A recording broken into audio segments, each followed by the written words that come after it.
भांसदाबाद report आशिक mingle. भांसदाबाद में बदमनी जी बाहि हिकु दफ़ो ॿीहर वधी वई।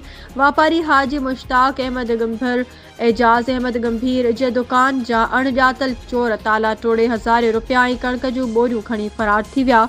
पुलिस खे इतला ॾिनो वियो त भांसदाबाद एसएचओ कुर्बान कमराणी ऐं 15 इंचार्ज मंज़ूर हुसैन दल जाइ वारदात ते पहुची दुकानदार खे चयो त चोरी नाहे थी, जंहिं बाद एसएचओ वापसि हलियो वियो। पुलिस जे अहिड़े अमल ख़िलाफ़ वापारनि हाजी मुश्ताक अहमद गंभीर, एजाज़ अहमद गंभीर, सदरुद्दीन गंभीर, अब्दुल्ला लगारी, हाजी बालाश बोज़दार ऐं राजू ख़ान जमाली जी अॻवाणी में वापारनि दुकान जे अॻियां धरणो हयो।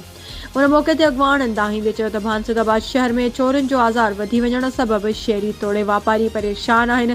हिक ताल के सेवण में बदमनी सबबि दुकानदार गैर महफ़ूज़ आहिनि।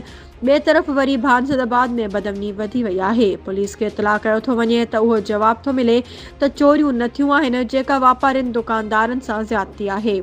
हुन DIG हैदराबाद पीर मोहम्मद शाह SSP ॼामशोरो खां मुतालबो कयो आहे त वापारी हाजी मुश्ताक गंभीर जे दुकान मां थियल चोरी वापसि कराई वञे। ॿी सूरत में शहर में शटरबंद हड़ताल कई वेंदी।